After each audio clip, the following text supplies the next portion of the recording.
Good evening, everybody. Welcome back to 22 Panels. My guest tonight is Damian Duffy, who, with John Jennings, has adapted three now Octavia Butler books: Kindred, Parable of the Sower, and now Parable of the Talents, which was just released last Wednesday, right? Uh, Tuesday, I guess, in Tuesday, bookstores, yeah, Wednesday yeah. in comic shops. Yep. 22nd was bookstore, I guess, and then yeah, Yeah. Wednesday was comic shops. Yeah, thank you so So. much for having me. It's cool to be here. Yeah, thank you for coming. As I was just telling you, you've been on my radar for forever. These books have been on my radar forever, and just kind of sat there as like, I need to read those. I need to read those. I need to read those. There's And so then your many great PR books. people reached out to me and said, "Hey, do you want to talk to these people?" And I said, "Hell." I think my initial response within seconds was, "Hell yes, yes, yes, and again yes." All right, I will try to live up to those many yeses and fail miserably. No, it's cool. Nah. Um, because I mean, I gotta be upfront right off the top. I never quite know how to go into a lot of interviews, but this one's a bigger challenge because what I haven't done is read the original Butler. Yeah. So this is my only interaction with the book, and obviously you didn't come up with the story. So it's like, okay, how I can't say why did you decide to do this because I mean, somebody else decided to do that. So I've read a bunch of interviews and stuff, so I might know some no, of the I know. too. Um, Absolutely. but But also let's like, just yeah, go ahead. let's start at the beginning. I mean, and I've read a couple of your interviews on this, and it sounds like the Kindred had been kicking around for a long time. Yeah. Um, just talk to me about how you and John got in. Well, actually, you and John seem to be a pair. So, if you feel like it, how did you get hooked up with John Jennings? How did he leave you in the dirt? Because, I mean, and no, I think you were the one that said it was inevitable and well deserved that he became a rock star. I think I read Yes. that at the end of. That was me because it is true. But yeah, so John and I met, I don't know, like 22 years ago. Time is weird. But Yes, he was at the that's why time, we love comics. I know, yeah, because then you can just They like, have their own time. yeah, that you can I mean, control you're sort wearing a of. Spider-Man t-shirt.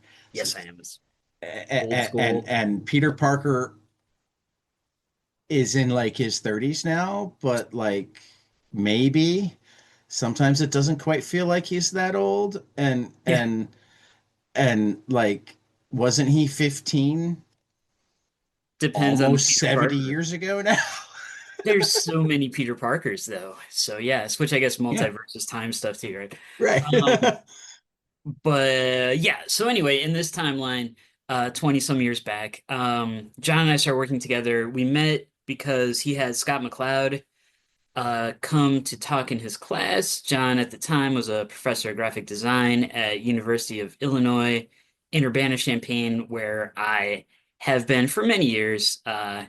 Currently, I'm My home state. I yeah. had lots of friends who went there. Oh yeah. I mean, I've spent time on that campus. Never as a student, but I've been there. probably maybe that's the best way to do it. I don't know.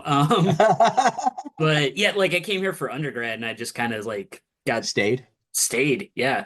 Yeah. Um, Yeah. so I teach for the School of Information Science now. And yeah, anyway, so back then I was working at the law library on campus, which was across the street from the art building. Right. And I just happened to see on Scott McCloud's website, he was giving a talk at U of I in the art building across the street from where I was working. And it was like open to the public too. I didn't break in or anything. But a friend of mine, Dan Yesbick, who is now a professor in St. Louis, at the time, grad student at U of I, taught the first graphic novel class in the English department, which I took. So I'm Nice. that. And he came, he like we ran into each other and he was like, you know, Scott McCloud's coming. I was like, yeah, I'm going. Um, and it turns out there's this comics historian named R.C. Harvey who lived in Champaign for a number of years. And he was living there at that time. And he was friends with Scott McCloud. if a friend is someone who you argue like existential questions about, like what is comics and how do you define I comics and mean, stuff. isn't that exactly what a friend is? Yeah, so he's his bestest friend, and I yeah, mean, so they had gotten particularly among together. us comics people, Oh, that talk about going down a rabbit hole, man. Just watching those two right. just like argue it out. Um, anyway, so after the talk, RC Harvey crashed the dinner with Scott McCloud because he's friends with Scott McCloud. Dan Yesbick crashed the dinner with Scott McCloud because he was friends with RC Harvey, and I crashed the dinner because I was friends with Dan Yesbick.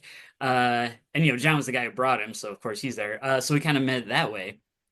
Okay. Um, and then, well, the four of us started kind of hanging out every week, couple weeks, to talk like, just comics and whatever else. And John and I started to realize we had very similar interests in terms of like considering comics as an art form and not limited to particular types of stories or genres. And also it's like racial politics, hip hop, horror, using pop culture and education, like a bunch of different stuff. So yeah, we ended up just kind of starting to work together soon after that. Um, and yeah, been at it ever since. So something's working. Um, Yeah, no, I mean, any relationship that winds up, uh, frankly, lasting more than what, two or three creations, I think you can call a success. But when you yeah, start getting into the decades, you've surpassed the Beatles' ability to continue to like each other and work together. I agree. We are better than the Beatles. So That not quite what I said, but you know. how do you really compare? Um, That's but yeah, so true. anyway, so John and I had been working together for, I don't know, at that point, like 5, 6, 7 years or something. Um, Right. our first graphic novel, The Whole Consumer Culture, came out around 2008. And Which it's, I didn't go dig up, but I have it. oh, I, you I, have it? I Oh, that's cool. yeah, no, actually, you will probably appreciate all of this. So, a couple of years ago on spring break, my wife and I are both teachers. Our spring Mhm. breaks didn't line up. Mm, So it's like, oh, well, this is the excuse for me to drive around and go to comic shops. sure. Um, so I went on like a 3,000 mile round trip that took me through Columbus down to Charlotte, up through New York, all sorts of places in Pennsylvania, Yeah. back across New York, Oh man, Cleveland, etc. Um, and because the podcast had been going, I was actually managing to see some of my friends in various places along the way. So that's awesome. Bob Sikoriak took me to the Strand Yeah.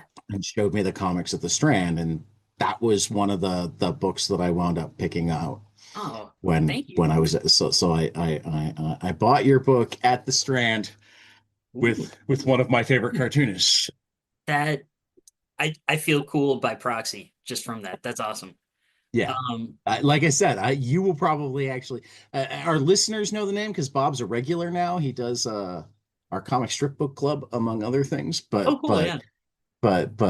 You know, half the comics people I talk, Bob has his own niche. So like, Yeah. I mean, I know I've met him before. I don't think right? we ever really talked. Like, I think he had a Yeah, table, a couple tables down from me once at yeah, uh, Cartoon Crossroads in New York. yeah, yeah. Um, but yeah, His this is also Constitution why. Illustrated, I just Yeah, got.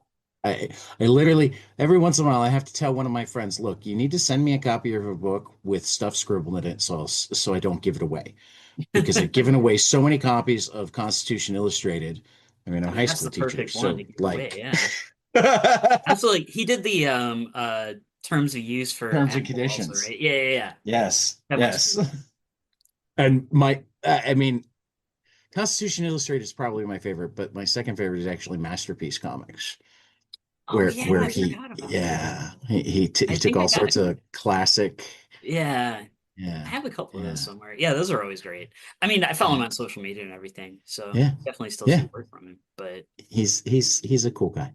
yeah, I didn't mean to make this about Bob Skoriak. Hi, that's Bob, all it's if you going to be happen to be about from listening. now on. Okay, so here's the no, I got nothing. Do you want me to start pulling up pages and we'll dissect them? Let's. I have a bunch of stuff to say about this dude's composition now. Right. But yeah, so anyway, yeah, wait, where was I? We, John, we were talking about you and John Duffy. You just published the whole.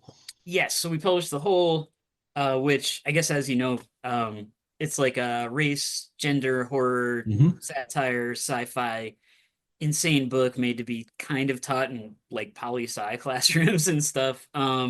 So it, That makes me happy because the idea that you were thinking about it being taught while you were making it,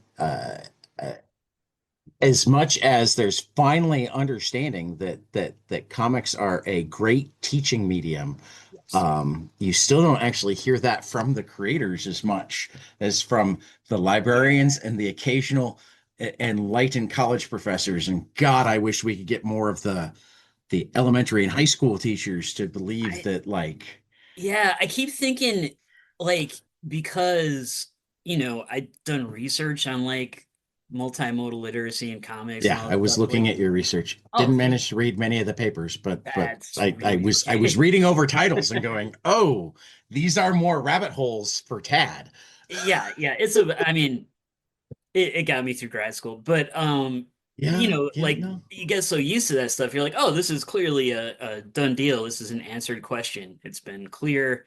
Comics are, useful in education since the I'm assuming 40s. you've read John Dewey. Bits and pieces, yeah. Okay, so in a book he wrote in like 1915, he talked about how terrible the desks that you sit at that like come and jut out and have just enough room for you to write on are for learning. Right. Have you been into classrooms recently that still have them? Uh, not Not actually, nearly yeah, as many as not 20 as years many. ago. We're Yeah, finally getting there, yeah. 110 years later. Well, really difficult to figure. Anyway, my naive optimism sometimes makes me feel. No, I know. I have the same naive optimism. But yeah, I mean, like, yeah. So John and I both. I mean, at that point, he was, he'd been a professor for a number of years. I was just, excuse me, starting my PhD program, so I didn't have as much experience with that, but I'd done a lot of like artist workshops and talks at libraries and that kind of thing. Right. But I mean, yeah, that was thinking of comics as a teaching tool, and especially like as a teaching tool for really sort of controversial and complex subject matter. Uh, Thank you. yeah, so that's what that book was for. Like, Thank you. thank you. Um, No, I know. I feel like you're just saying, "Oh yeah, we were just working on this thing that I've been shouting from the rooftops for all of my life and oh, well, sometimes I'm glad to feeling hear very it. alone." It feels right, yeah. So I mean, but like all of which is to say, pretty. I think it was like right after. I don't know if we'd. I think we'd finished the book. I found out about an open call to adapt Octavia Butler's Kindred, Right. 1979 novel about slavery and time travel. And like we were both huge Butler fans. That book in particular was really formative for me in undergrad and creative writing class. A professor had assigned to me, and I was like blown away by it. Um, and it Yeah, felt go listen to the Baltimore NPR interview. Anybody listening right now, from Stanford Carpenter and who was the other interviewer there? Because I won't ask you to retell that story. I'll let that one be the oh, one fantastic. from Okay, there. I But you appreciate did tell a that. great story about how you got into. I mean, you can tell the rest of the story, but like I like the specific things that you said about why you were reading it because it was first person and when you figured out certain things that I'm going to tell people that they need to go to the wypr.org Conjuring Octavia Butler's Prophecy in Parable of this Hour graphic novel interview. to hear that story. I want to give my shout out to Stanford. Now you can Oh, go back. we should all give our shout out to Dr. Stanford Carpenter. Big ups to him and all the great work he does. No, I was I'm told only you, starting to get to know. I've spent like I've had maybe 2 hours worth of conversations where I was one of the people involved. So they weren't even just me and him. I was like the one, the one that knew the person that he was talking to, and in one of them, and like the hanger on wanted to talk to him for a quick minute, but wasn't going to interrupt in the other. oh man, that's like my prime spot in this little like Yeah. group of people at Comic Cons and stuff is just me over there. Like, what's up, guys? Oh, I get to hear some great conversations because I Yeah, am too polite to interrupt. I'll be the same. one that's just hanging long enough for them to go, did you need something? Are we in your way? Yeah. John and I've known Stanford, God, almost as long as we've been working together. We met him at the first, I think it was the first academic comic studies conference that John and I went to. We were giving a paper about this virtual reality comic we made, and Okay. um, oh man, I can't remember the year now. It was maybe like 2004, something like that. Anyway, The Dark the Ages, Dark Ages, yes, or the before Light TikTok. Ages. Uh, for TikTok. But When yeah, you still needed an EDU address to get a Facebook account. oh yeah. Yeah, I remember that was I didn't want one and now it's everyone's. See, I mean, I was like the reverse. I actually had a MySpace account relatively early and a Facebook account relatively early, and by the time they started getting big, I'm like, okay, I'm out. Yeah. I think I had a Friendster account also, and I can't tell you what that is. That one always like, the only person that invited me, I didn't really want to be connected with, and B, I looked at it just enough that I'm like, no, this interface doesn't work for me. It's the same Yeah. reason I don't actually have a LinkedIn account. I need to eventually get one just because there are enough people that that's the easiest way to get a hold of them, but I don't like the LinkedIn interface at all. It's like I've had an I account don't for so long, and all I ever do is I'll get an email that someone, sent an invite or whatever to connect, right. and I'll go, and if I know them or know people they know, I'll be like, accept, and then I leave again. Like I don't do Right. anything on it. Well, and like the only reason my Facebook account still exists is because of that. It is a useful way for people who do not realize that I still have the same email address that I had 20 years ago to find me. Yeah.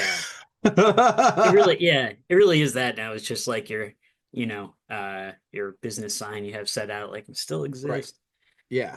Don't scrape my data. It in the era where we don't have phone books, even locally, much less the ability to. I mean, you'd think that the internet would actually have phone books, but cell phones made phone books go away. Yeah, yeah, all strange. Um, but yeah, I forgot what I was gonna say after that. But No, I, no. Well, you're talking about pitching originally in 2009 oh gosh, yes. for Okay, Kindred. right. Yeah. See, So every once in a while, as the interviewer, I remember where we are, but I'm also glad as you're the keeping interviewer, track. I'm the king of tangents. So, like, Yeah. No, you're I might have controlling more stuff time, to like do. we were talking about before. Okay, okay, Even this sure. conversation is a comic if you think about it, except not really. I mean, yeah, totally, totally. As a comic, it would make way more sense because you could like stop and think about what the gutter means and Yeah. decide to read it in a different order. Or I would actually, have you read Dave Baker's Mary Tyler Moorhawk? I have not. I know what it is. I have not had the chance. Okay. See, one of the reasons that I love that book is I go on so many tangents that as a writer, I like footnotes. And it had lots and lots of Right. It has. footnotes, Yeah. Okay. even in the comics parts, it had Yeah. footnotes. And I'm like, you I gotta get read me. that. I love a good footnote myself, honestly. And I like that idea. You can just like bury information in comics. Like there's so many layers Yeah, you can have yeah, information in. yeah. Um, but yeah, that's super cool. All right. So Kindred, right? Talk about Kindred. I can already tell that you're my people. Same. Appreciate it. Um, But yeah, okay, so yeah, Kindred, Beacon Press put out open call that they were going to publish a black and white adaptation. This was the 2009 thing. And John and I, we put together, had to put together a pitch packet pretty quickly because it was Right, due like week and a half, 2 weeks after the deadline. Or I'm sorry, after I talked to the editor about the deadline. right.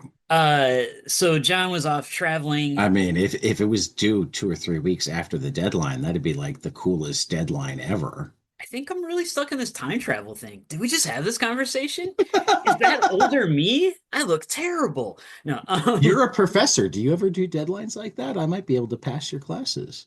you know what? I not really, but I give a lot of extensions. Like post-COVID, man, I am not strict at all with that stuff. I'm like, you got something going on? Like Just give the more. single biggest reason, I mean,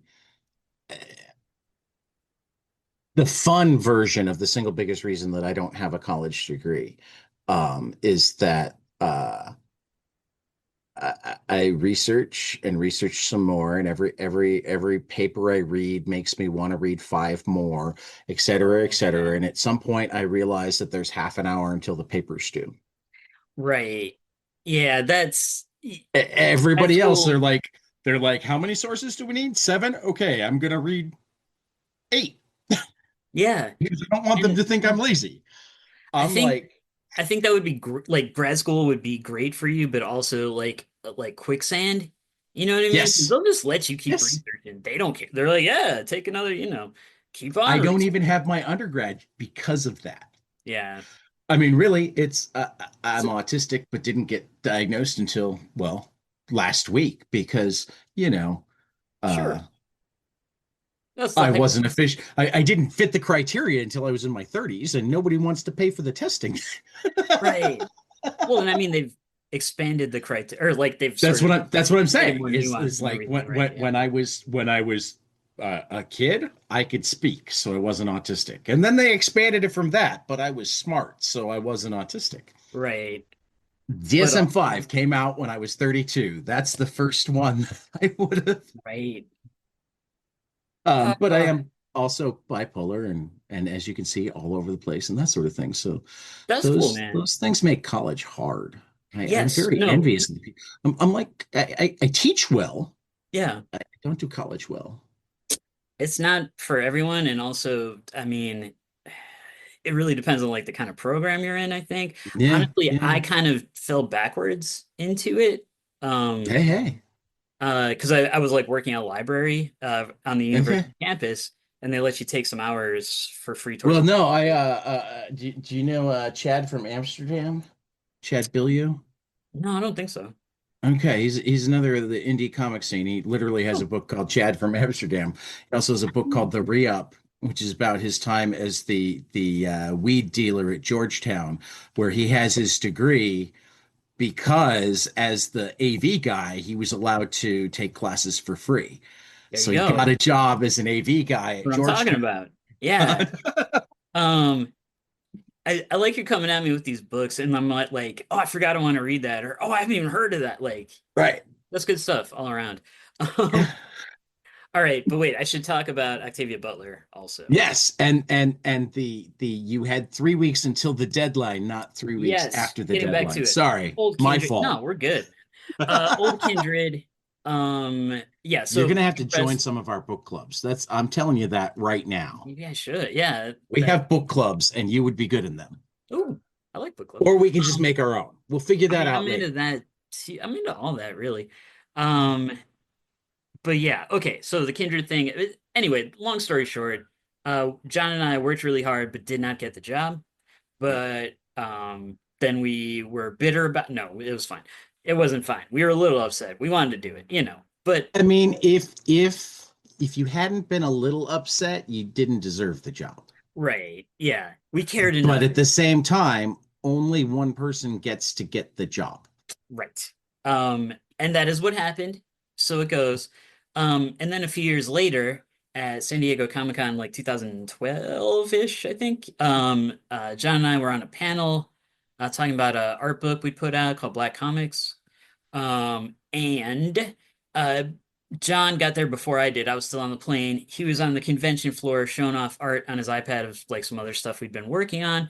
And he just happened to talk to Sheila Keenan, who at the time was senior editor at Abrams Comic Arts, saw John's art, was like, I think your style would be good for this project. Have you ever heard of Octavia Butler? And he was like, yes, I have indeed. And he's like, what are you trying to adapt? And Yes, she I said, have. Kindred. I may have already tried to do this project. Yeah, no, What he said he project are you told her. talking about? Yeah, because like she said Kindred, and he was like Kindred, Kindred, and I think he had already told her that we'd already tried to adapt the book once. And I'm not totally sure what had like the other one just didn't work out. I guess the rights reverted back to the estate. Um, and Sheila was already like negotiating for the rights from the Butler estate.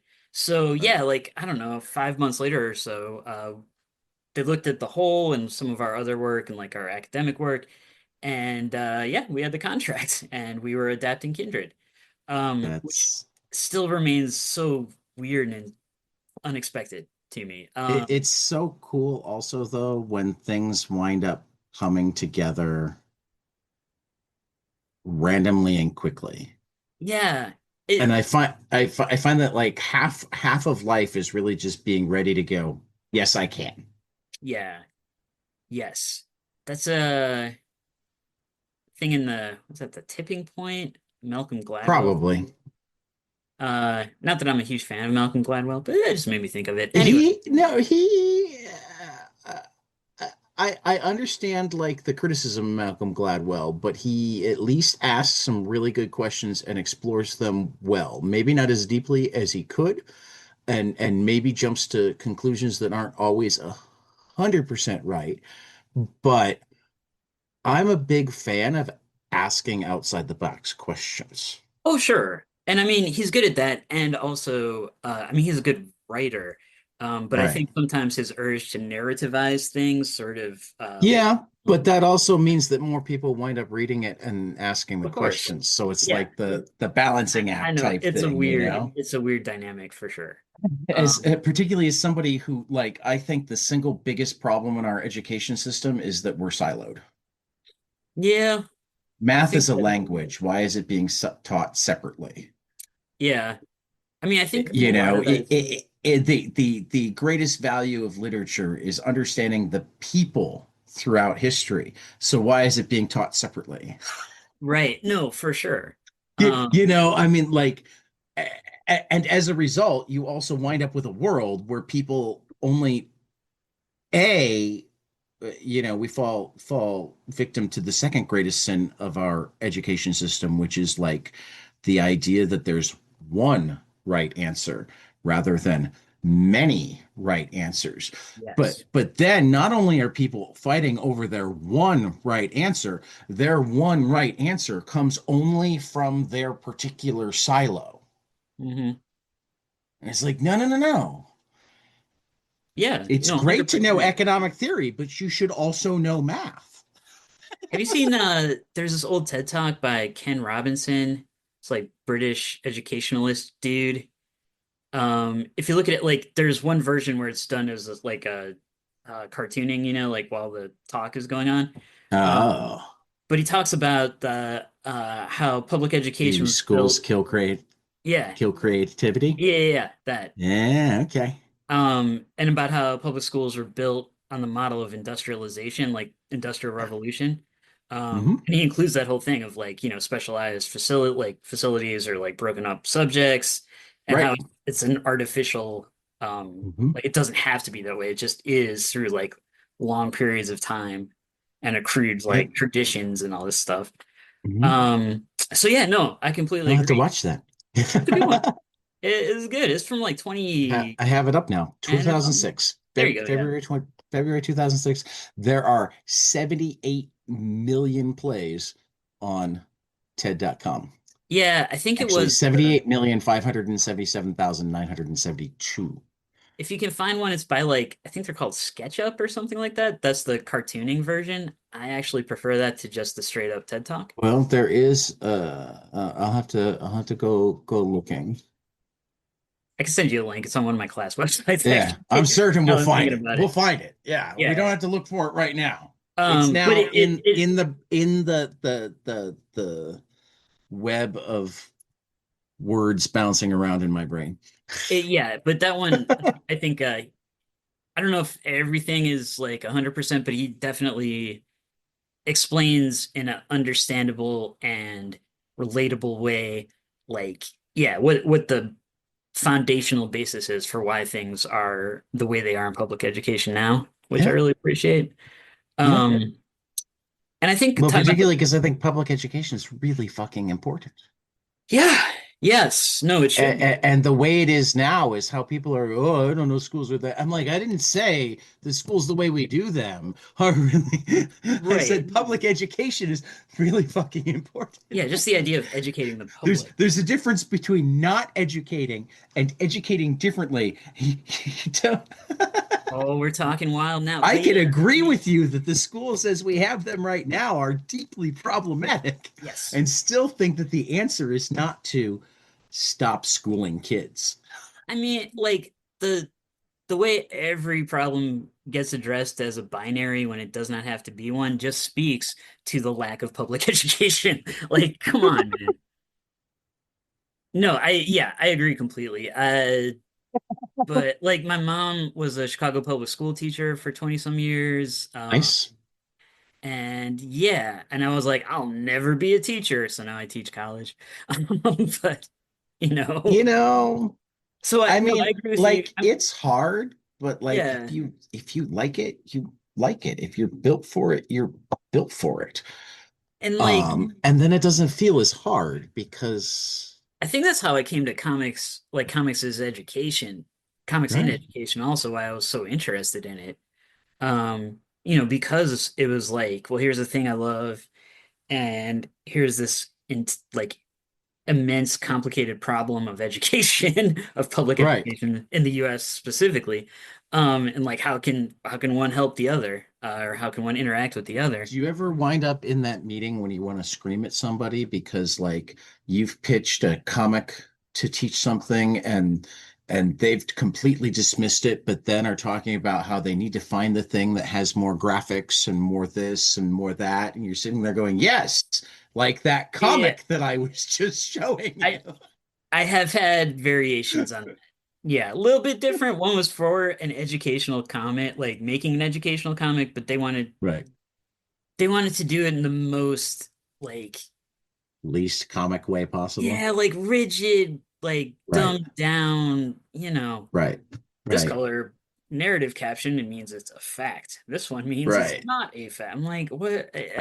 Anyway, but yeah, Yeah. yeah. So like even there's even degrees, you know what I mean? Even in that, Yeah. like people are like, But it's yes, we like, can give I the kids mean, the no comics. matter how much I have a love-hate relationship with textbooks. Like everybody agrees that the better textbooks have pictures and graphs and different ways of telling you stuff. They're multimodal, Right. kind of like comics, only in a forced way rather than a natural way.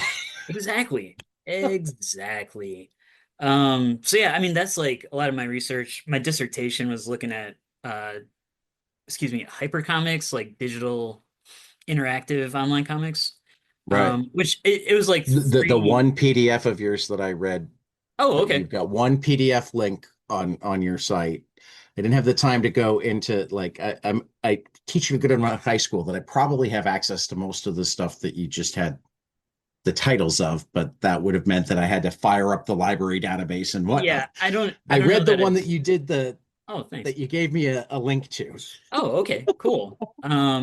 I think but that that's was, I'm assuming, not your dissertation because it was only 15 pages. you know what though, I think that was it was like drawn as a comic. Drawn hypertext type stuff, Yeah, though. yeah, yeah. Okay, so It that was a wasn't drawn. chapter. Oh, it wasn't drawn? Right. It wasn't drawn. Oh, I was oh, kind of it's that disappointed. I one. was hoping it was going to be drawn. Yeah, no, I have some that I've drawn that are more recent. So I did two chapters of my dissertation as comics, and one of Nice. those chapters I repurposed as an academic article. Okay. That was I talking mean, one of my favorite dissertations ever was a comic. Or Nick really, one of my favorite comics ever was a dissertation. was that Nick Susanis? Yeah. Yeah, no, he's the I reason I love didn't unflattening. no, it's great. But he's the reason I didn't do my like I was gonna do my whole dissertation as a comic, and then he Right. did it, and I was like, well, he already did it, so then I'm just the second guy who did that. I'd rather just get out of grad school before I like spend 1,000 years. Like it just became too, especially like I'm no longer groundbreaking, so I'm just gonna get it yeah. done. Well, also there are so many barriers, not so many, just like more barriers to doing a thing as a comic than just doing it the format they expect. Right. Just in terms of You like, mean then you I'd might have to have actually have to explain to them what you did? yeah, and I'd have to have like a whole chapter defending like why I'm doing, and I was just Right. like, Right. they let me get away with a couple chapters. That's fine. It's for the best. Um, but yeah, but like I really think there's a lot of interesting but untapped potential in those types of things and like Oh online yeah. educational comics and stuff. But I Well, haven't done. I loved what you were talking about with Okay. the hyperlink, particularly as we go more and more towards digital reading, particularly academically. Yeah. I mean, most of our kids don't have a textbook now. Yeah. If they need a textbook, we give them the downloadable version. Everybody's Right. issued an iPad. So why? And some of them do things like have the link that'll take you to the video or whatnot. So why not also have the Yeah. links that like we're gonna break this down in comic form for you. Yeah, no, I think there's a lot to that. I was talking to this gentleman whose name I totally forgot. But this was Hi, like during the gentlemen. hi gentlemen. It was like 2020, I remember, because it was during the lockdowns. But he'd read my dissertation. He actually did work that was kind of like the stuff I was talking about. He was like part of a educational technology company, and Yeah. different clients would hire them to make like Right. training materials and whatnot. So he said he'd done one that was it was like had hypertext and stuff, and it was for a nursing class in I want to say India, but it's been a long time, but like another country. um I mean, yeah. we mentioned Bob earlier. His wife Creota was the first cartoonist in resident at the NYU Medical School. Yeah, that's so cool. I mean, like graphic Because medicine I is a mean, whole other. seriously, like, Yeah. can you think of anything that would not benefit more than from having more pictures than like teaching surgery? Right. Right. Like 100%. And maybe not realistic pictures because you want to be able to label things better. You want to be able to highlight things. And I You want to mean, be able to do things that you can't do as well with a photograph. yeah, and especially process. Comics lends Right. itself to illustrating Oh process. my God. What So can we say Will Eisner? yeah, PS, right? Yeah. Like and that was not controversial for however many years that run. I think it ended like a couple of years ago. Right. It was controversial for like a week until they did a study and went, wait a minute, they're not throwing them away Works. anymore. Yeah. Win. Oh, they're also doing better at remembering shit. Big win. Seems good. Why not do more of that? Which I mean, there are like little pockets. That's the weird thing about researching educational comics I noticed is that like everyone who does it kind of thinks they're the first one to do it. And also like everyone's kind of reinventing their own wheel of educational comics Right. all over the place. There isn't really much connective tissue. Which I mean, Yeah, I it's all mean, for and different I types think of I classes think that and goes stuff. to what we briefly talked about earlier, which is just that um because um because comics are still struggling just to be like recognized as a non-childlike form and a legit educational form, like people have made breakthroughs, but they have trouble making breakthroughs that last beyond them or go, this would be a great place to go to Parable of the Talents. Yeah, I was gonna say it sounds like we're talking about Earthseed here. Yeah, well, so I mean, Parable of the Talents, the main character's whole idea is to like get people to work towards positive, sustainable, long-term goals by like overlaying on top of it a religious belief system. And she's like the character is very rational about it. So like because Butler Very was not, rational, very persuasive. yes, very charismatic. But Butler was like not really at all religious. I mean, her upbringing was, but by the time she was a writer and an adult, not so much. So she talks about, if I'm going to make up a religion, it should be one where there's stuff I believe, to be true. Right. So that's how it gets to talking about God as change. Because and like a bunch of people, especially in talents, I think she was maybe answering some of her critics for Parable of the Sower. But a bunch of people will like mistake it as like there's this like anthropomorphized god of change, like Right. Thor is god of thunder. Right. Um, and but it's not that. It's just like recognizing that that things are always changing. Not everything changes all the time, but change always happens, and you can't like you can kind of like she calls it God shaping. You can kind of plan ahead and be ready for disaster and stuff, but realistically you're just sort of on at the whims of fate, right? um but so yeah, that's a big part of the religion is not there is some god of change who I must worship, but it's just like being very mindful about the fact that things are always changing and that change is always happening in some form or another, and you can also affect change, but that will change you in turn.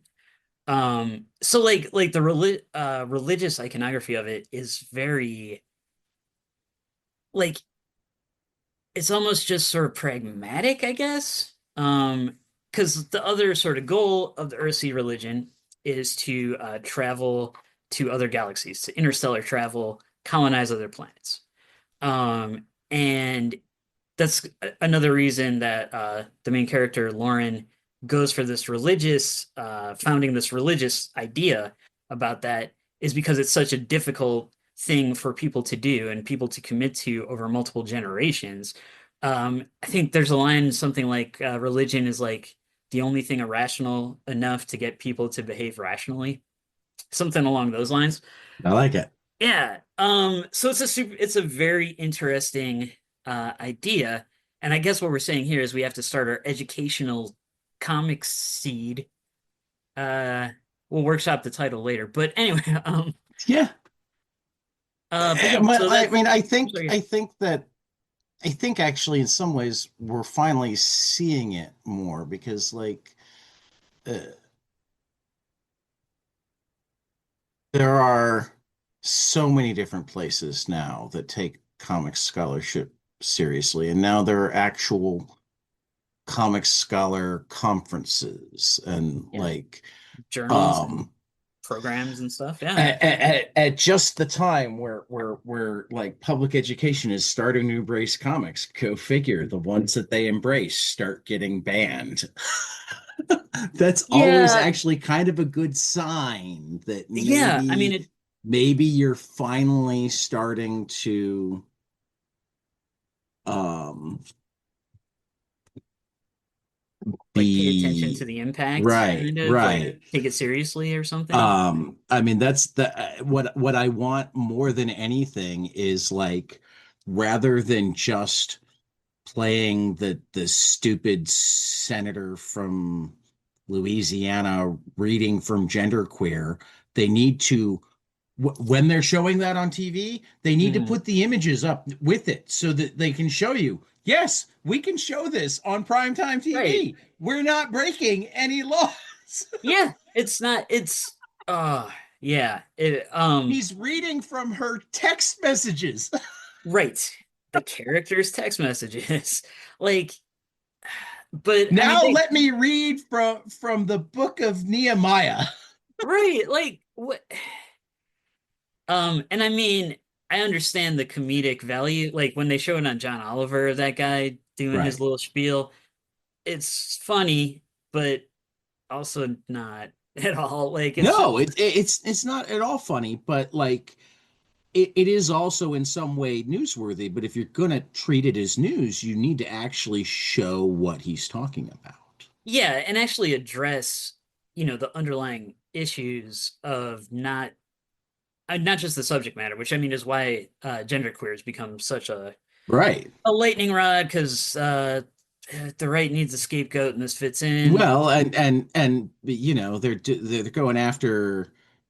genderqueer at the same time that they quietly go after Jerry Kraft and Okay, Manny Chong. yeah. So that was my where I was going with that too, Yeah, because I'm I consider Jerry a friend. Uh, I've had Jerry on. He's a good guy. he is a good guy. Known He him he over a actually I number. gave him my card at CXC and he emailed me from across the table. That's how quickly we set up our That sounds like a Jerry Kraft move for sure. So I met him a number of times through like conventions and art shows and Right. stuff. Nicest guy in the world. Not only is he the nicest guy in the world, his comics are the nicest comics ever Yes. created. Like Yes. the fact that people found anything in New Kid controversial. And I mean, like, to be fair, a lot of it's just bad faith, disingenuous, like racist arguments. But Yeah, no, what they found controversial is I mean, we're both white guys. We know other white guys. What they felt found controversial is that like, oh, the white guy wasn't the hero. yeah, right. Like just basic existence is somehow offend. Anyway, He wasn't always nice. yeah. My friend did that and I thought it was funny. And now I don't think it was funny because I'm seeing it from a different perspective. And I don't But like my but my feelings. black friend laughed along. Oh Yeah. wait, there is a black friend laughing along but Oh, he's they. not really laughing along. Mhm. But but Yeah, but just my explaining. childhood is ruined now. I Oh don't know God. how to handle it. It's yeah, the fact that And again, that's the adult. The kid is going, yeah. yeah, I mean, reading that as an adult, I remember just being like, "Oh, right, how the world is." Like, you know what I mean? Like, and none of Well, it, but to a certain extent, like half the kids reading it are going, how the world was. right. Well, one hopes, but you know. I mean, that's the part that like really gets to me is like um probably my oddest guest Mhm. because he's got nothing to do with comics, but I happen to be I've been close to a couple of major mass shooting incidents. Oh God, Um, yeah. so after one of them, I reached out and he was kind enough to come on to Ryan Bussey, who wrote a book called Gunfight, who Okay, yep. was he was a gun industry executive who then flipped, worked for Giffords. He actually ran for governor of Montana as a Democrat this last year. Oh, Unfortunately, did wow. not win because Montana, Montana. yeah. Yeah. um, But I but recall that book, yeah. yeah, but he's got a Substack that I read, and he gave a post to his 21-year-old college age son recently. And one of the things that Lander said was like to all of those adults that think that like the anti-trans ads like swung the election, that's how they got through to the youth. Mhm. Like we grew up with inclusivity. We're okay with inclusivity. Yeah. If you think that those ads had like an Like, effect, that's on you. I mean, I think, yeah, because they have an effect just on the same people who all of it has an effect on, right? Like, no Right. matter And I'm not what. saying that like none of them are kids, but I mean I always think back to and it was just like a random interview one day, not long after gay marriage had been officially codified. Yeah. Um, Dave Kaplan, who at the time was still the top WGN radio sports guy before he Okay. moved over to the TV, was just having a conversation with John Williams, who was the afternoon host. And Kaplan's like, yeah, no, I was watching that on TV, and I told my daughter, look at this. This is amazing. And she looked at it and she's like, you mean they weren't allowed to get married already? That's dumb. Which is the correct response. Yes. You Yes. know? And he's Um, like this, which is when I realized that like all of this talk about like, oh, it's gonna confuse the kids and blah blah blah. I No, it's mean, not. no, it's not. And that's the same. moral It's the same that we're tension. getting now with Yeah, the it's every the every Jerry time it's Craft and the Raina Telgemeier and it's the it's why there's the Simpsons, the Reverend's wife who's will somebody think of the children, like that yeah, thing. right. It's just that again and again, and it's really one, it's ridiculous how divorced it is from the reality both of lived experience and the reality of what's in those books, like you're saying. And then also, it's just like despicable because it's unnecessary. Like you're giving them more press, I guess, Yeah, and yeah, kind of making their social media suck, I'm sure. right. Um, but like black people will still exist, trans people will still exist, or genderqueer people will still exist. Like what? It's become very important to me in the last couple of weeks. Autistic people still exist, Shit, yeah, and dude. there's no epidemic. We've changed criteria. Like, which is again and tangential, but I'm gonna bring it back to Octavia in a sec. But I've uh, got a couple of ways to if you don't. no, yeah, like it's that sort of willful ignorance to further a point, as Right. opposed to actually taking in the information in an honest Oh, way. I hadn't thought of Um, it that. I've actually redefined what I think white privilege is. White privilege to me is now uh, most personified by coming across that question that has a blindingly obvious answer, but because you were a white person, it never ever occurred to you to even ask the question. yeah. The example I use is there were two books last year that were conversations with Huckleberry Finn. The Mhm. Percival Everett James and David Walker and my good friend Marcus Anderson did Big Big Jim and the Jim and the White White Boy. Boy, I which just read honestly it. I think Big Jim took bigger swings. Big Jim is a I genius. love both books. I haven't I read think James yet. I think Big Jim. See, look, David already had me with all the like layered storytelling. Like I Oh, love, absolutely. like I think that But is a but perfect use but of comics. But yeah. but what what both of them did that I had literally never done before. And I've even tested it a few times by asking people who haven't read the books this question. Hmm. They answer the question, why does Jim care? Yeah. Why doesn't Jim shed Huck at the first fucking opportunity? Yes. Oh, so James addresses that also. They both do. Oh, interesting. Yeah, I gotta Again, catch up. I think David and Marcus took a bigger swing on Yeah, no, I mean all of that, it. the way it's intricately woven and Right. illustrating how things are generational is absolutely brilliant. And it reminds me of Octavia Butler's Parable of the Talents, Tad. Let me tell you Yeah, about this book. please. Um, but no, I was super psyched, like the way David and Marcus like wove together the different timelines of stories and Yeah. storytelling. Yeah, yeah. Oh It yeah. really did like parallel a lot of the stuff John and I and David Brame, who's the layout artist for Parable of the Talents, Private Talents. did in Which terms of. I love both books. I think I like Talents more because of what you're about to get into. Okay, yeah. So it's Parable of the Sower is a single narrator. It's this main character, Lauren Oya Olomina. And it's all from her journal entries and then verses from the eventual text of her religion. But the new book has multiple narrators, and one of the biggest ones is Lauren's grown daughter, years after Lawrence died, kind of looking back and telling the story of her mother.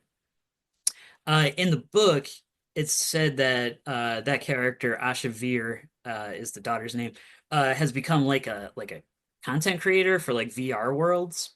Right. Um, so in the graphic novel, we decided to like have when she's narrating, she's like in the VR space, and to sort of frame Right. it where the graphic novel you're holding is in fact this like VR experience, dream mask is what Right. they call the book. Right. Like so that's what the book is. So it's this kind of framing mechanism, which is like where I really was like, oh, you did that with Huck Finn. That's amazing. Um, but yeah, so that I think was really exciting because it really like opened up the visuals, and allowed like more fantastical visuals than the previous book allowed with its like single point of view that had to be more kind of grounded and realistic to work as the dystopian fiction that Butler wrote. I also really liked with Sour because it was the one perspective. There was very little Like, dialogue yeah, as to the rightness yes, of her perspective. yes, Um, and even though overall I find myself frustrated with her daughter at the end yeah, of the book, yeah. having that dialogue going on, having that okay, um, well, and it's I mean it's not just we there've been God this book club I did this weekend for we read there's a group in Chicagoland called Psychocomicology. They're practicing psychologists, psychiatrists that use comics in their practice to Yeah. help kids with, and they do things that, and I've become friends with them. And one of we have actually do two book clubs with them, but one of them is we've been going through the works of Tom King Mhm. from a psychological perspective, Yeah, that makes a lot of which sense. Yeah. he had a love slash horror response to when I told him about it to see two agents. That, that sounds, yeah, I would be terrified to sit in on that group, I guess, but Right. find out But about myself. But yeah. uh but anyway, we read the visions this last week, and Oh like yeah. one of the things that we talked about is like when you have an important job or a job that you view as important. Mhm. And we have firsthand experience with this too, because before I was in special ed, I ran dementia units. Oh God, yeah. And they're psychiatrists, right? Yeah. Yeah. Um, how how do you do the work-life balance? You know, I mean, we were specifically, there's a scene where like Vision's wife is calling him while he's out with the Avengers saving the world and I going, "You were remember supposed that. to be Yeah. home with the kids, you know. Yeah. They need you here." And he's like, "Well, I'm kind of saving the world right now. I think they can make dinner on their own. You should still go to your book club." Yeah. Um, and like in a different way because you know, without spoiling too much, um, the mother and daughter don't have a lot of a direct interpersonal relationship. Yes. You know, their relationship is from afar. That is something that is definitely played with here as well. You know, Lauren wants to save the world, Right. but she also wants her daughter back. Yeah. And Her I, daughter grew up in a world where she was there, but not yeah, in the but ways. not. And she was always kind of aware that I didn't have my parents. So then to, And it's I like when I first read the book, and I think this is probably a pretty common response just from people I've talked to. I kind of hated Asha by the end yeah. because you go through the whole first book only in Lauren's head, and you Hmm. see her as a teenager go through like all this, like overcome all these horrible levels of adversity. So you're on her side by the time you get to the second book, if you've read the first book.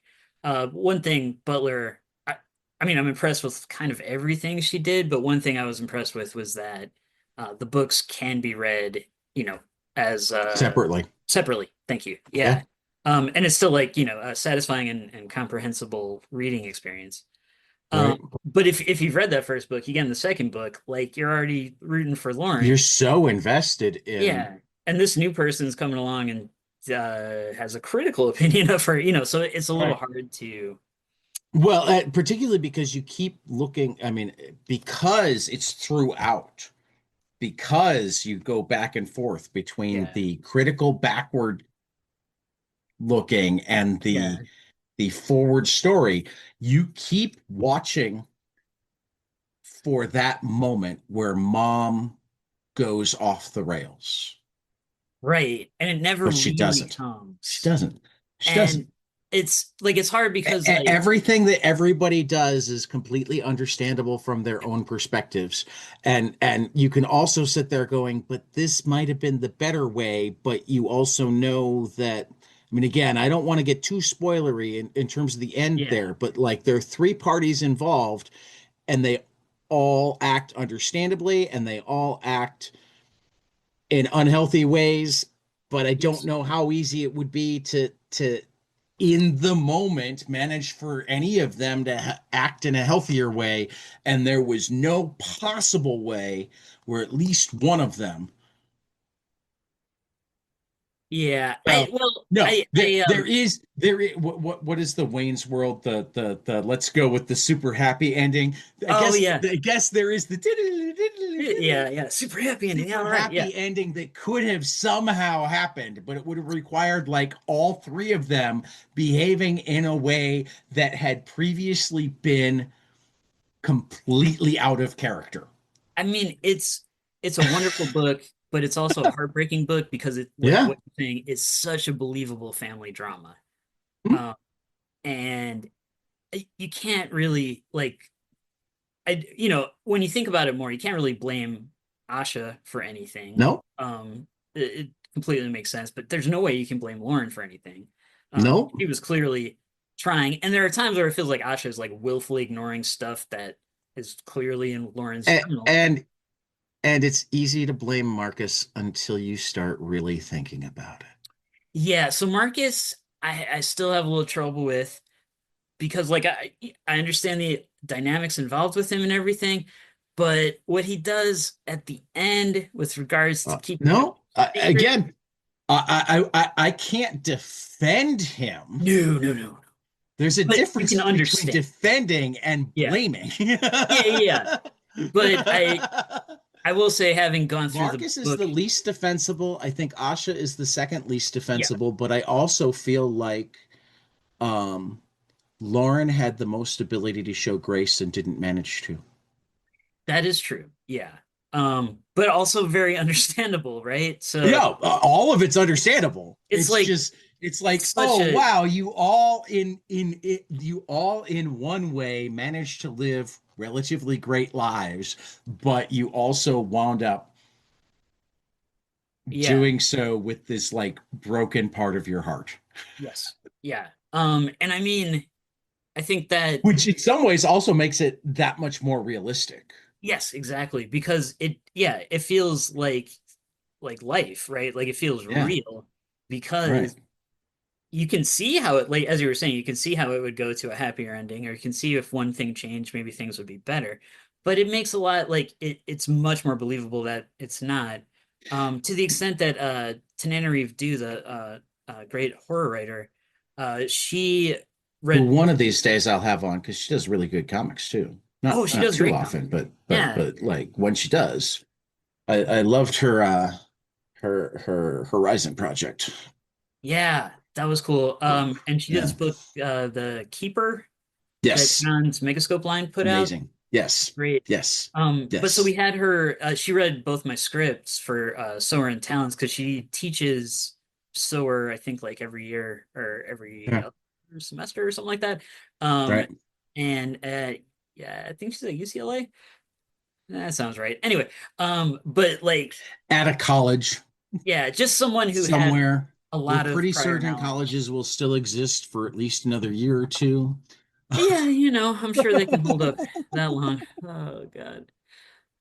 Strangely, oh no, wait, sorry. I had the point with Tananarive. Oh yes, so Yeah. Tananarive, after she read the script for Talents, actually on both of them, she didn't really have notes for me. She just wanted to talk about stuff, which was awesome. Right. But I'm also like, are you sure I didn't screw up? Yeah. 'Cause I Yeah. didn't. But with Talents, she was saying how, realistic Asha's viewpoint is because it made her think of like the children of civil rights leaders.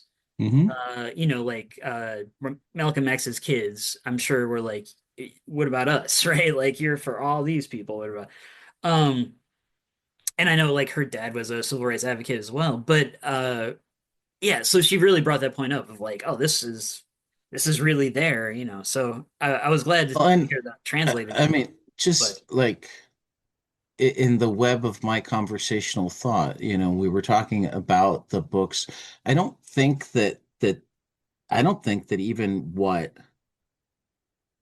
when we're talking about a Jerry Craft book, what's truly objectionable to the people who it is the fact that, oh, the white guy's the bad guy. It's the number of things that the black kids go through Mhm. that are completely like the things that white kids go through and have nothing to do with them being black.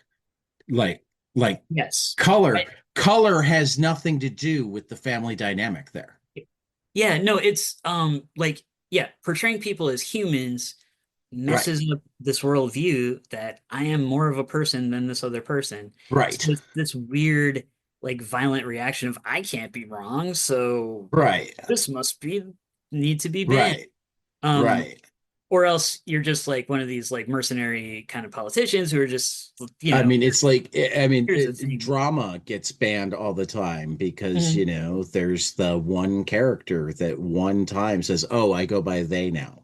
Yeah. Yep. And that's like the entire part. And Yep. he's called they for the rest of it. So it's like not even like a major plot point. No, no. Not at all what the book is about. Right. But If it just the if existence. it was what the book was about, they would probably find it less objectionable. No, they find it to, well, they I can mean, find they, anything. they they Yeah. would find it objectionable, but it wouldn't threaten them the same way. Right. Yeah, because at least they're like, oh yeah, that's the enemy's Oh, propaganda. see, they're Yeah. teaching them to. And Yeah. no, We have there's our one propaganda and page where that's they their decide propaganda. it's okay to call somebody what they want to be called. It, I think, yeah, no, I think you are onto something that the fact that any kind of empathetic response is seen as Right. somehow betrayal Well, is they're at this point, they're sometimes saying the quiet part out loud. oh, At anymore least is somebody has managed to say, "Oh, empathy is the greatest weakness in this country." It's like, uh-huh. no. No. And then a week later, why is it being mean to me about my stock? I didn't kill Mm, the Pope. eh. Can you prove that? Yeah, Just once, just once, I want somebody when being interviewed by a Fox News whatever. I don't even right. know what to call them anymore. They're not journalists. I guess they're kind of Entertainer, hosts. I I guess. hate like if there's one group of people that I would be happy not calling people, it's Fox News hosts, but I can't quite push myself that far. Right. Because you're reading these comics, man. That's why. Exactly. I understand that people are people, but like Yeah. I want somebody when either Jesse Ingram Laura Ingram or Jesse Waters, either one of them, are going off on transgender in sports, to just turn to them and, Laura, how do I know you're a woman? Right. Well, no, no, that's you telling me that you're a woman. I don't know that you're a woman. Can you prove it? No, your viewers have never seen your vagina, Lauren. How do they know you're a woman? Well, I think Bill Is O'Reilly kind that of what you want our high school girls to go through? I think Bill O'Reilly kind of already made some HR rules happen that won't let you do that. But yeah, that's Well, but as a guest, yeah, it's a guy. I guess suppose you could ask. I mean, as a what's the harm? guest, you can call that out, can't you? I wouldn't want Jesse. it. Ooh. Yeah. Well, Yeah. I wouldn't want to see it, No, I but understand. But the point is when you're banning uh-huh. trans girls from playing girls sports, does that mean we're going to check every single girl to make certain they're a girl? Which would be a fantastic satirical response, except there have already been bills at the state level, I'm pretty sure, that tried to I'm do that. certain that there And have been, but yeah, like like it I'm also can't certain even that in the places where those bills have been passed, or even I attempted to hope be they didn't get passed, I the think they didn't, but the people who support them haven't actually thought that far. no, no. I think we're So if they're forced to think that far, I think when the option becomes all of my girls are going to have their genitalia checked before each game versus maybe one person who was born a boy will be playing sports against them.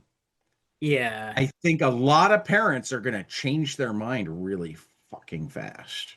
Yeah, I mean, I think parents, it's like that. There's a line in the first Men in Black movie about how a person is smart, people are stupid. Right. Yeah. Yeah. So I think if you talk to an individual parent, I definitely think you can like maybe drag them into some logic and be like, oh yeah, it's a bad idea. But But that's yeah, but again why I love things that like change the conversation. yeah, yeah. And why comics is a I fantastic medium. love comics for that. Actually, Yeah, that leads me to the point that popped into my head a while ago. Um, One of the things that I actually realized as I was talking to you that I particularly love about the graphic novels that you've done here is in terms of categorization, the novels themselves are going to be sci-fi. that's They're going to true. be an adult sci-fi. Yep. The genre that in schools is probably um, thought as lowly of as anything other than comics. Um, That's true. Comics does provide uh, an um, antidote for and sci-fi. as it and also is has possibly even a more particular group of readers. So there are lots of I imagine there even among adult black women there are massive numbers that have never heard of Octavia Butler because they Oh never set yeah, foot in sci-fi. that's true. YA, Yeah. however, which is where these I think are getting categorized primarily, is both way more accepted in schools Hmm. and essentially is women who like things that are maybe genre but don't like toxic masculinity can Hmm. find it in YA. So, like, just because of the way these books are being categorized, I think that they are likely to both get read more than the originals, but then lead to the reading of the originals because, I mean, I hope I hope everyone reads it. I mean, that's not even, right. of course I do. You're like, yes, please buy my book. Please, please. But I mean, I'm always hopeful people go back to the original novels as well, They're or on my list. find new. I have them downloaded to my phone. I will say the parables, having read each one about 15 times, multiple readings, while rewarding, are quite painful. So there's some dark material You're in there, you saying that know. it's But sometimes difficult to adapt a we haven't talked about that. Talk to me about the process of oh yeah, adapting an existing work. it And yeah, I'll say right now that like I think comics are the perfect medium. I think that there are many comics that are hard to adapt to other mediums, and that there yes, is literally nothing from another medium that can't be adapted to a comic. Doesn't mean it will always be adapted well, right. um, but But it there can. is a way to adapt it well. I It's just a matter I of unlocking it. I 100% agree with that. Right. Because yeah, I really do think comics is kind of this like universal remote or something like universal Right. translator of other media because Right.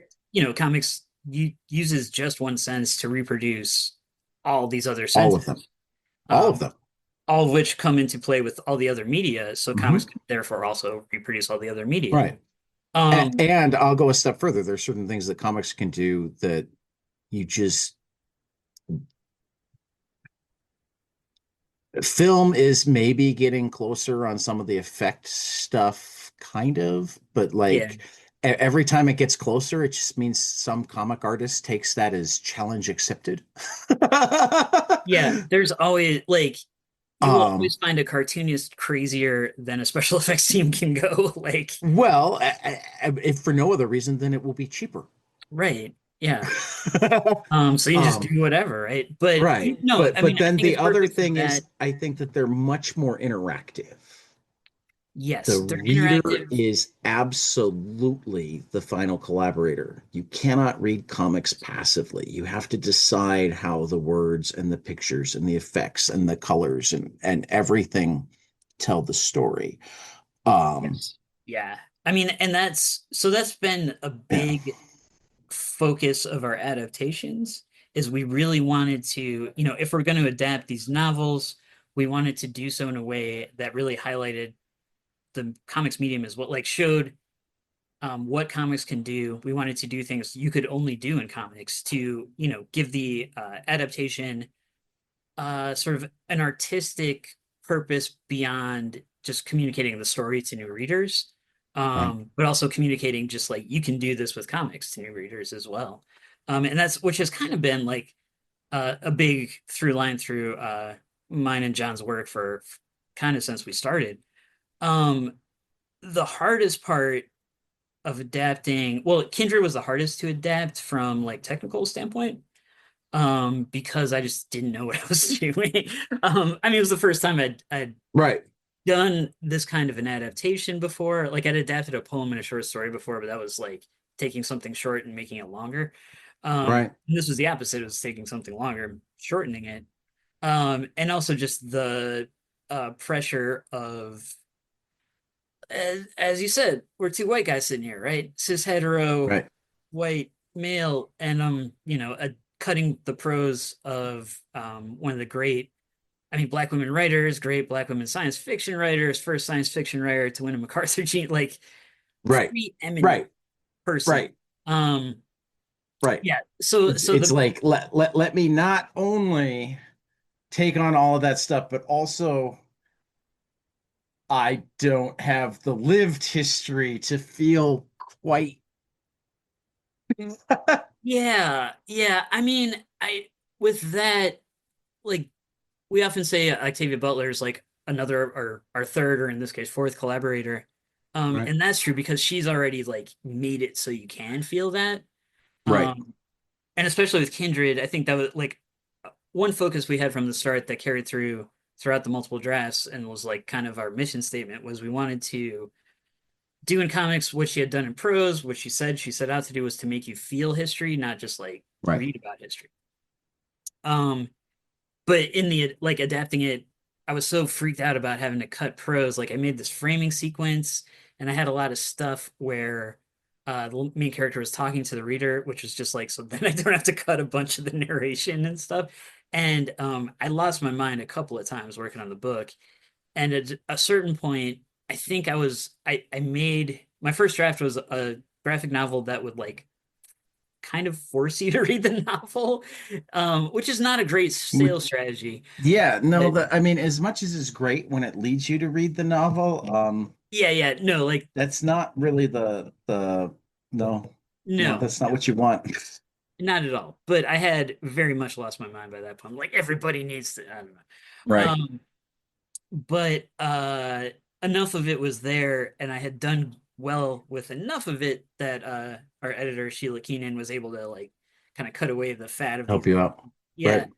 and just really like streamline it and get it to what it needed to be in terms of translating the story to another medium, but not really adding um, as much as I had at least because I had all this Right. like scaffolding that was really just like if I cut a word of this, everyone will hate me. Um, but so anyway, so that experience, Well, that's why editors are valuable yeah, because yeah. now you can say, "Oh, my editor cut that. Don't hate me." Oh yeah, no, that's exactly what I did. Is I threw Sheila under the bus at every no. Deal like she's the reason it was good. Like Well, no, what I'm saying is that like yeah, in general, editors are also right. So you probably didn't actually have anybody coming to you to say that they hated you for cutting that part that you were worried about them hating you for cutting. But yeah. when you're actually cutting it, you can say in your head, Oh well, yeah. I'm not cutting it. The editor is cut. Yeah. My editor is cutting it. I I have mean, deniability now. honestly, I suppose that was kind of the Jedi mind trick I played on myself a little bit with the Parable of the Sower and Parable of the Talents adaptations. Not so much the editor, it's like the editor's fault, but just like the page count, or I'm sorry, yeah, the Right. page The count. page count. Yeah. But so I started really focusing on the word count for each Right. panel.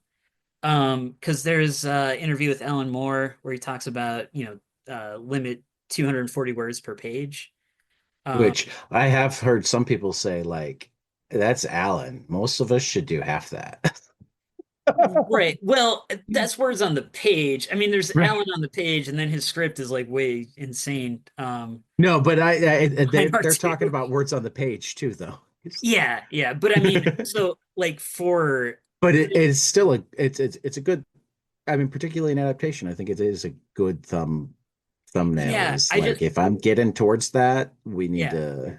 I really like having that hard boundary just made it so much easier because then it's just like a numbers thing. Like I Right, wish this could stay, but it's over 40 and I need 40 words per panel because I got six right, panels. right. So like yeah, I feel like I used some math on those two adaptations because also Wait a minute. That's outside of your silo, man. You're writing what? and you're using math. That's insane. That's It's why I almost like like you.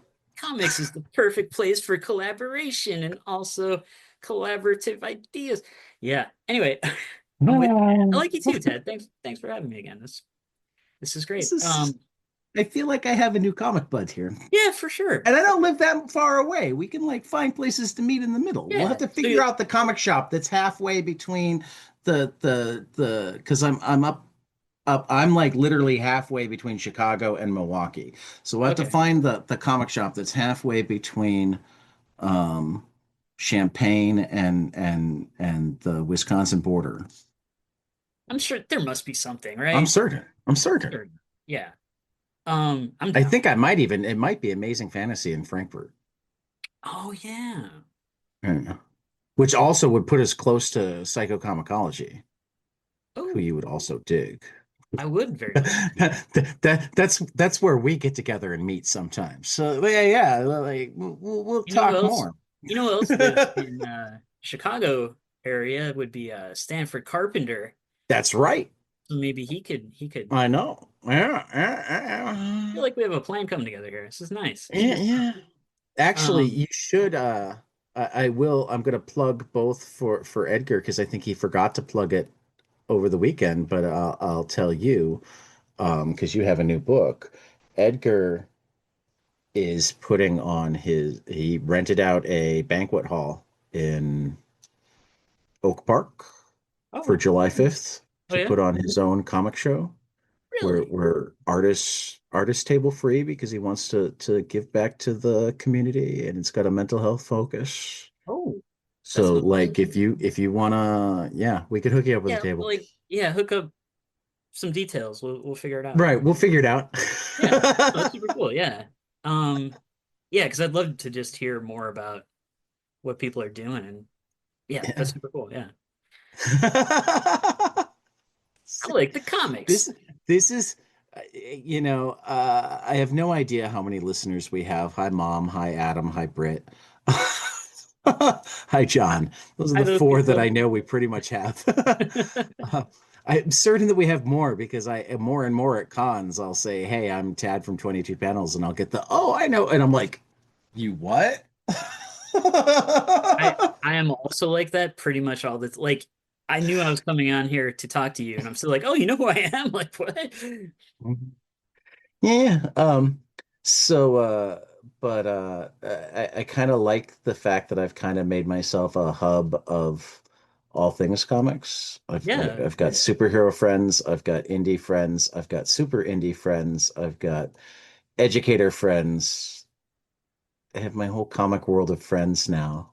and I mean, yeah, I gotta say, because we were talking about, the lack of acceptance of like educational comics and stuff.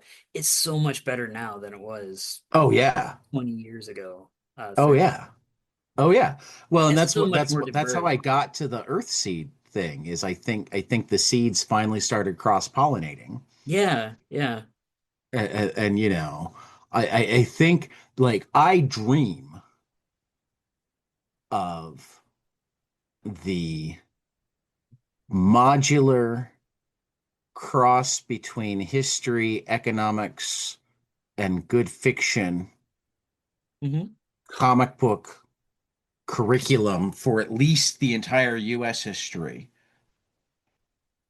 Yeah, where you could either get it in books or if you wanted just yeah, I think you could set it up in such a way where it's like you could do US history, but like allow for the teachers to pick out their curriculum based on, well, I want to focus on John Lewis and I want to focus on this right. person and I want to do a little bit more on the agricultural Yeah, it's sort and of like like, literally have commissioned comics and all of that so that you can like yeah, it's like learning objects right. really, but like comics as the learning objects Yes. and not just some weird ass digital thing. But Right. Right. uh That's what I dream of. That yeah, if I had the money to like do one massive comics project, that would be I'd start with US history but include the economic science. We wouldn't just learn about the Apollo. I mean, there might be one that was just an Apollo, but if you wanted to, there'd also be the supplemental graphic novel about like all of the science that went into yeah. I mean, yeah, you there's know. there's so many great examples of historical comics. Um, Right. I mean, if you're doing like I don't know, I just thought of like Great Depression, Dust Bowl, Kings in Disguise. Right. That book is freaking genius, and I felt like I Yeah. lived in the Which Dust one? Bowl. Kings in Disguise. I I don't know cannot if I know remember that the one. author's name right now. It Well, was we have originally, Google, so we'll yeah, we'll find out soon. it's so good. Oh, it was put out through like I think Kitchen Sink originally, or maybe Tundra. Okay, if it's kitchen sink, then well, one of my comics friends is Dennis Kitchen. Oh well, that makes it easy. we, It might have we been we Tundra. I'm not sure, but we it we was we reprinted. went. It is kitchen sink. Is it Kitchen Sink? Yeah, I Six thought so. six book limited series in 1998 Yeah, by Jim Vance Jim and Vance. Dan Oh, Burr. yeah, I couldn't think of their names. But there was a like collected edition that I got that was just like, but I don't know. That's one of my favorite examples of a historically set work, I guess, or historical fiction. Yeah, no, Like I'm that all over this. From Hell also, but different Yeah, history entirely. But I've had Eddie on too. oh, that's Eddie's awesome. Chicago. Eddie's in Chicago Oh, right. Yeah. No, I think because he married Audrey um Niffenegger. right. Yes. Yeah. Yeah, I saw them at one of those Ohio State things. I mean, I chatted with Okay. people for like a Six. second. Well, they're at Cake every year, or at least Eddie is every year, and Audrey's with them more times than not. Yeah, I need to be better about going to things. I've been I sort of get that. not for a while. Well, I mean, like, I mean, just going back to like the podcast leading to friendships, like what I've discovered is that like, and this is one of those places where we still need the seeds to take root. Mhm. Like, uh, many people who are even professionals in comics don't actually have a lot of comic geeks to talk to in their immediate physical circle. 1000% yes. Yeah. So it's like, oh, It's like wait, holy. he's Yeah. one of us. Yeah, for sure. Yes, I'll come back. No, I don't have anything to sell. That's fine. I'm bad at selling stuff anyway. um, Yeah, yeah. no, that's awesome. So Um, yeah, we will have to. Yeah, we'll talk more. we We're will. nearby. We'll talk more. Yeah, I feel like a connection has been made. I certainly hope so. And I I'm hope glad to hear so. it. Like, so Yeah. a lot of the interviews I've done about Parable of Talents like are pretty focused on how it's like, it was written in the 90s as dystopian fiction, but is really close to a documentary now. Yeah, and I thought about going that route, and I mean, if you want to, we can, We don't have but to. but I kind of feel like it's been hidden in a lot of places, and I will say for the listeners, like the hardest part of reading this, I've literally read all three of them over the last few days, is that even Kindred had elements that like were all too Yeah.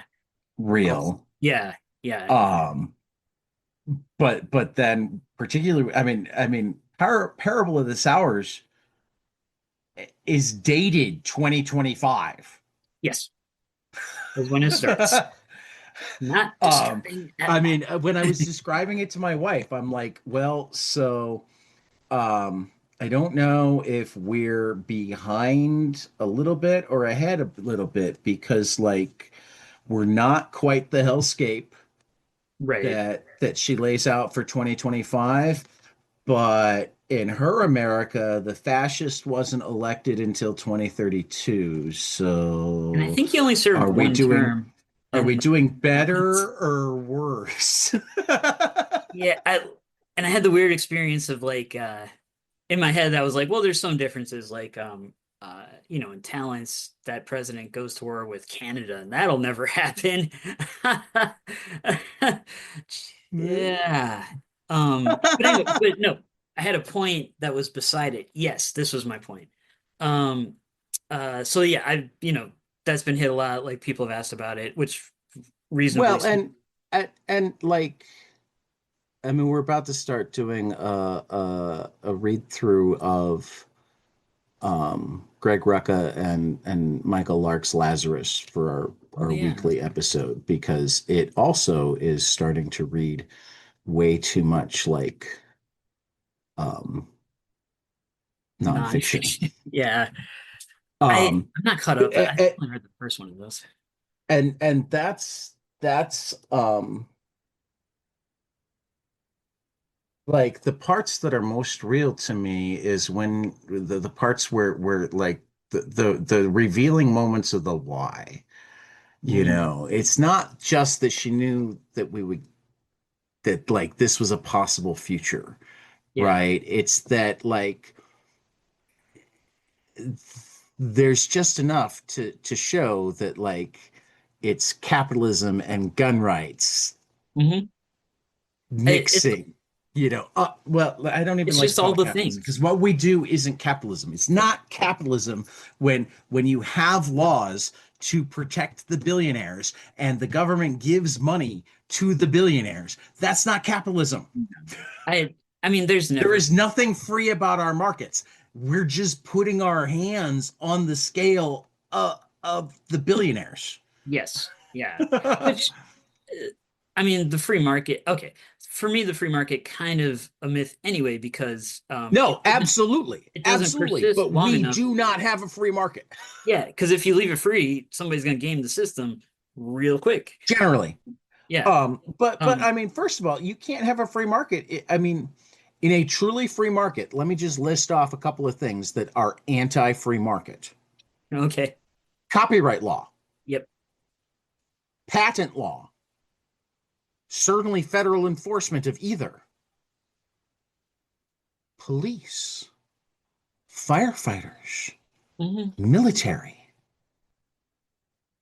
Yes. Agree to all. I mean, yeah.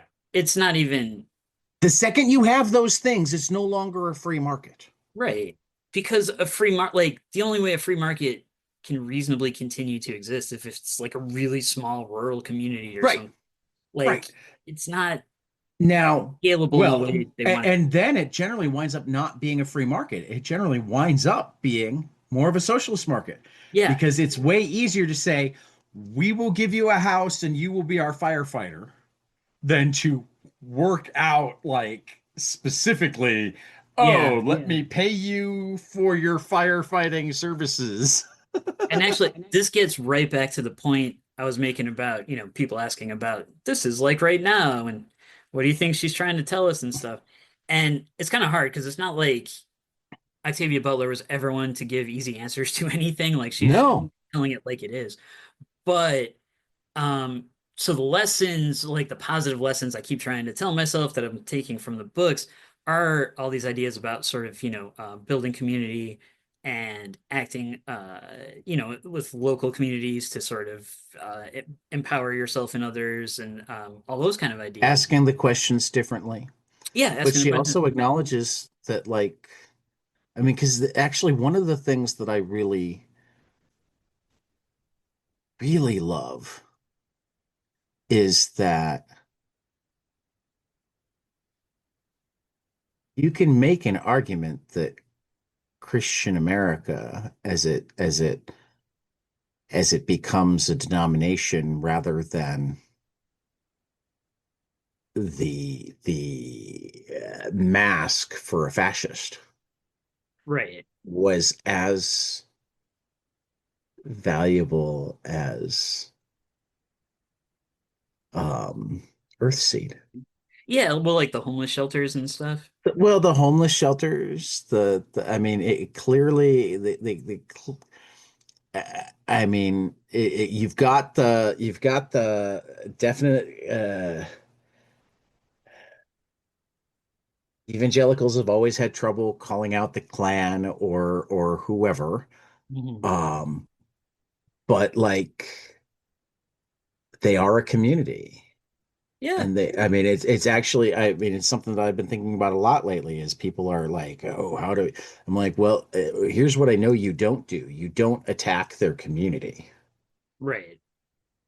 If Um, you're blaming the voters and you're specifically going after Christianity, they're sitting there going, well, all of my friends are at church, and when I couldn't afford rent, church gave me money, and when my car broke down, there was somebody at church that fixed it for me and whatnot. You're not getting at them right. by going after And their I church. mean, that's kind of the trap of, I mean, any sort of group dynamic, any cult Right, dynamic, any gang dynamic right, is like they're gonna help you out, but why? Like, what do they right. get out of the deal? Well, Like, and but that becomes the equal thing with, I mean, particularly with the we're going to the stars aspect of it. I mean, she created something that like on one level is a very utopian socialist community type thing, yeah, and on another level kind of Scientology-ish. it's not Scientology. I mean, some of the same dynamics that keep groups of people Right. together for any belief structure are there for sure. Right. Um, So like I mean, and for that matter, the Sorry, tell my daughter good night. ah Uh, there's like a uh wedding no, going I get it. on. Even I keep is it Lauren? I'm Yeah, terrible it's with Lauren. names. It's I Wilhelmina. wouldn't remember my children's names if they behaved themselves. My grandkids are cute enough that I remember their names Oh, that makes sense. most of the Uh, time. but yeah, Uh Lauren Olamina. Right. But Lauren even kind of acknowledges that like the religious part is because she thinks that's what's necessary. So Mhm. like she even when she's talking about going to space, she's talking about it as I think this is the only way that they'll take the rest of this seriously. So Yeah. there's a like a cool calculation to it, Oh, there's yes. I mean, you know. she's definitely shown to be manipulative and um I guess seductive is the word they use a few times Right. in and there's a comparison drawn between her and the Jared, the fascist Christian Hmm. American president. Hmm. And I think all that's true and probably speaks to like Butler said she had a lot of trouble writing the character in the first book because somebody who wants to start a religion is someone seeking power and she doesn't trust Right. people who seek power. Right. Um, which yeah. So that's I think that's always gonna be there with a character like that. But But at the same, I mean, I mean, and I love that she and like I'm doing like the thing that I hate in English classes. So what I take from it, I can't say that Butler intended it, no, and but ultimately what you take from it matters as much as what Butler intended. absolutely, I agree, and I love it when writers say that because more English professors need to hear that. um, but like sometimes even really simple philosophical ideas like so much of Earthseed is Mhm. um still need to be said out loud. They still need to be written down.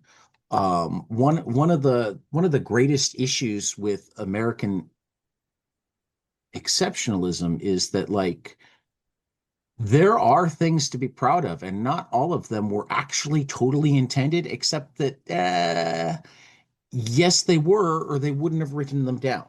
Right. They might not have managed to understand how all-encompassing what they wrote was. On the flip side, like particularly when you look at like the preamble of the Constitution, which was the first Mhm. thing that they started writing and the last thing that they agreed on, Yeah. and at times had things like white men or Mhm. landowning men or listed out the states specifically. And Right. Yeah. It's too easy to just be like, oh, they didn't know. somebody, Yeah. somebody wanted it to be broad. Yep. And whether they understood entirely how broad it could get, there was some, so like it's this balancing act between if people don't put forward good, healthy ideas, Yeah. What people are will you just go trying? with what they know. Right. Yeah. Like, Right. I mean, that's how you make changes, I guess, right? Like But overall, you but need those but ideas to like if strive you're the for. one that puts them forward, you're going to get started to look at it to be looked at as a leader. Yeah. And then how do you balance the I care more about the ideas than the leading, Right.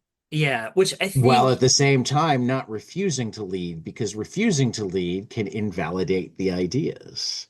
yeah.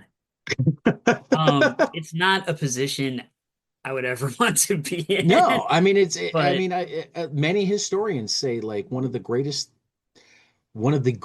contributions that Washington made to all of US history Mhm. was stepping away from power after two terms when he Yep. absolutely would have won again. Yeah. They all wanted him, right? Like, yeah. Right. Yeah. You know. So no Um kings is what we're saying here, and I like that idea. I'd like to keep believing it possible. I mean it's something to hope for. Uh Yeah, I it's a goal. mean It's yeah. I recommend not going to the Trump campaign merch website No, thank you. No, no, because no. they've already put out Oh, I'm their sure. stuff for. For king, yeah, for the third. I don't really mean it, but buy the hat, Ha ha ha. own the Yeah, libs. that'll show 'em. Yeah, uh anyway, Yeah. one of the reasons why Parallel Talents is so prescient is it shows that same dynamic, Well, and but it's in part fiction. of, I mean, as I understand it anyway, it's part of why you chose to do these two books next. That's, And the fact that you chose to do these two books next leads to one of my last questions, because I should go eat dinner at some point. oh, you should eat. Um, yeah, yeah. But do you plan to do more? I mean, I haven't heard it specifically said, but the Yeah, way it's been phrased in a lot of places is like we wanted to do Kindred first, and then they said, "What do you want to do next?" And we're like, "Well, we kind of have to do these two because the because world." it's happening. Yeah. Um, But that also makes it kind of sound like, there might be plans to do all of them if you can, or at least as many as they will let you do before either your heads explode from too much time with Octavia Butler yeah. or they stop selling, which I don't feel like is going to happen particularly soon. No, I mean, we've I've written pitches for two more, just like kind of brief pitches. Um, and the one I think John and I are most enthusiastic about is Wild Seed. Okay. Um, that's so Kindred was my favorite Octavia Butler book. Wild Seed is John's favorite.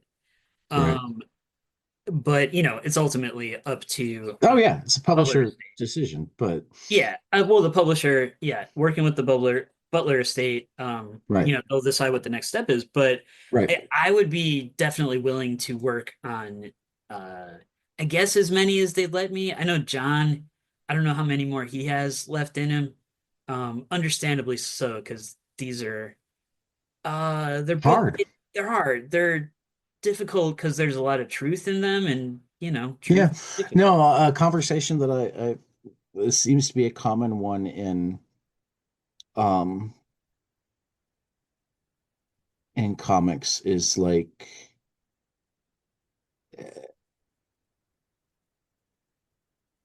particularly as the artist, when something's hard, you have to sit with it for a really long time.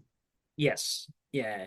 I And you mean, have I to know a lot keep of going over cartoonists it. that are just shocked at that there are so many autobio cartoonists because they're sitting there going, I couldn't do that. I couldn't relive that stuff for the Yeah. amount of time necessary to draw it. Yes. Very much so. And I mean, like John Um, hurt his shoulder doing Kindred. right.